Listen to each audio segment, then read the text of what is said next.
중학생, 고등학생 착해지고 키 크고 공부 잘하는 첫 번째 방법. 소화차랑 수면차를 먹는다.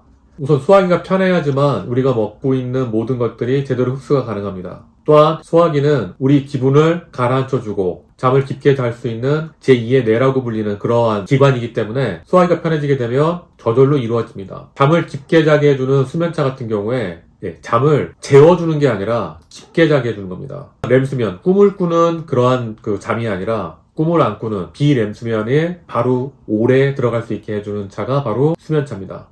잠을 이렇게 깊게 푹 자게 되면 가장 중요한 성장, 학습, 그리고 착해집니다. 두 번째 방법, 바로 리듬을 찾는 겁니다.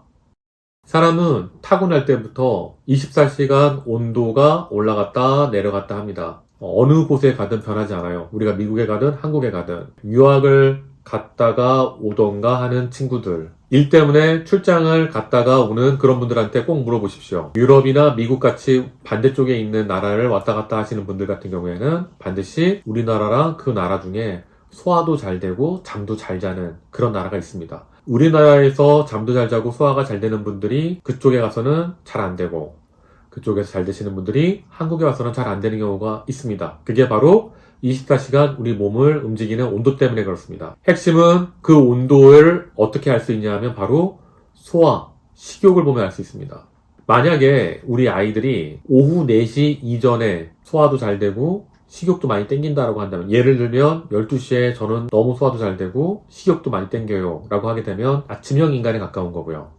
저는 저녁 8시 정도에 식욕도 땡기고 소화도 너무 잘 됩니다 라고 한다면 저녁형 인간인 겁니다. 그러면 음식에 대한 가중치를 달리 해줘야 되는데요. 아침형 인간인 학생들은 저녁을 최대한 가볍게 먹게 해주셔야 되고요. 그 다음에 저녁형 인간인 친구들은 아침을 최대한 가볍게 먹여야 됩니다. 가볍게 먹이기 힘들면 아예 굶기는 것도 좋은 방법입니다. 아침을 먹이는 게 무조건 좋다라고 생각하시는 부분들은 바꿔주셔야 됩니다. 아침형 인간인 친구들은 반드시 12시 이전에 재워야 되고요. 저녁형 인간인 친구들은 저녁도 늦게 먹고 저녁에 활성화되어 있기 때문에 새벽 1, 2시 정도에 자게 해주는 게 훨씬 도움이 됩니다. 그래서 더욱 깊게 잘 수 있게 해주게 되면 훨씬 덜 피곤하고 자는 시간 자체가 준 것처럼 보이지만 더 깊은 잠과 더 큰 에너지를 얻을 수가 있습니다. 굉장히 중요하니까 꼭 잊지 마십시오. 세 번째 방법은 종합 비타민을 좋은 것으로 먹여주셔야 됩니다. 제가 계속 권해드리는 비타민은 쏜 리서치사의 2%day입니다. 이 제품처럼 비슷한 용량을 가지고 있는 좋은 제품이 있으면 그걸 드셔도 됩니다. 이런 종합 비타민을 먹어야 되는 이유는 바로 우리가 잠을 깊게 자고 성장을 하기 위한 그러한 재료들을 모으기 위한 건데요.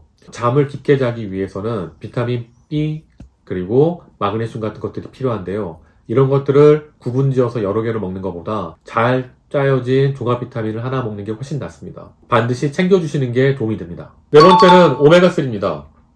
오메가3 제품 중에서 괜찮은 제품을 먹여주셔도 되고요. 오메가3를 반드시 먹어야 되는 이유는 우리 뇌를 구성하는 60%에서 70%가 바로 오메가3입니다. 오메가3가 들어가야지 신경이 안정되고 잠도 더 잘 잘 수 있고요. 반드시 오메가3를 보충해 주셔야 됩니다. 다섯 번째는 바로 비타민 K2입니다. 비타민 K2는 피 속에 떠다니는 칼슘을 뼛속으로 모아주는 그러한 역할을 하기 때문에 골다공증에도 효과가 있고요. 성장기 아이들에게도 키가 크는데 도움이 됩니다. 아침 먹고 종합 비타민 하나, 점심 먹고 오메가3, 저녁 먹고 비타민 K2를 먹으라고 권해주는데요. 많이 먹는 것보다는 차근차근 늘려나가는 것이 도움이 됩니다. 여섯 번째는 잘 때 테이프를 입에 붙이는 겁니다. 실제로 유럽에서는 이거에 관련된 논문도 굉장히 많습니다. 입을 테이프로 붙이게 되면 코로 숨을 쉬게 되고, 이 코로 숨을 쉬게 되면 부교감신경이 활성화되는데요. 깊은 잠을 유도할 뿐만 아니라 더욱 중요한 거는 중학교 2학년 때부터 고등학교 2학년 사이에 우리 하관 쪽에 있는 얼굴 모양이 잡히게 되는데요. 입을 다물고 자게 되면은 하관이 훨씬 예쁘게 만들어지고, 입을 벌리고 자게 되면 얼빵한 그런 얼굴이 됩니다. 약국에서 인체용 테이프를 하나 사셔서요, 적당한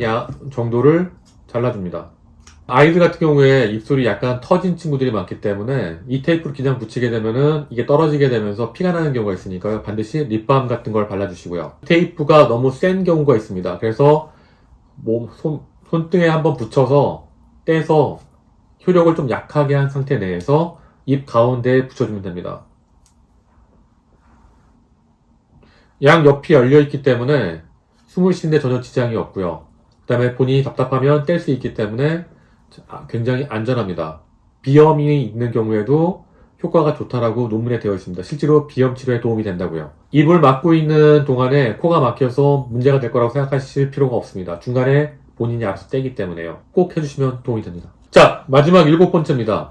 MCT 오일인데요. MCT 오일은 탄소 분자가 중간 정도 되는 그러한 오일이란 뜻입니다. 우리 몸에 흡수가 굉장히 잘 되는 그러한 오일이라고 생각하시면 됩니다. 그 MCT 오일을 먹게 되면 우리 뇌에서 그것을 에너지원으로 사용하기 때문에 학습 능력이 굉장히 좋아집니다. 아까 제가 저녁형 인간인 아이들 같은 경우에는 아침을 굶기라고 말씀드렸죠. 아침을 굶기던가 아니면은 적당히 먹이실 때 그때 MCT 오일을 한번 먹여보십시오. 한 스푼 정도를 숟가락에 해서 먹이셔도 되고요. 본인이 적당하다고 생각하는 정도의 양을 아침마다 먹이시면 좋습니다. 저 같은 경우에는 계란 하나를 삶아서 거기에 MCT 오일과 같이 먹습니다. 뇌가 돌아가는 게 정말 달라집니다. 그 CT 같은 것들을 찍게 되면 뇌가 활성화되는 것들이 나오거든요. 꼭 권해드리고 자주 먹어도 좋습니다. 단 문제는 기름을 먹지 않았던 친구들이 먹던가 흡수가 잘 되는 기름이기 때문에 장이 갑자기 활성화가 돼서 설사라든지 이런 부분들이 있을 수 있는데요. 양만 조절하시면 됩니다. 지금 말씀드린 이 7가지 방법을 차근차근 적용해 쓰시게 되면 우리 아이들 키도 크고 공부도 잘하고 매우 착해집니다. 분명히 약속드립니다. 고맙습니다.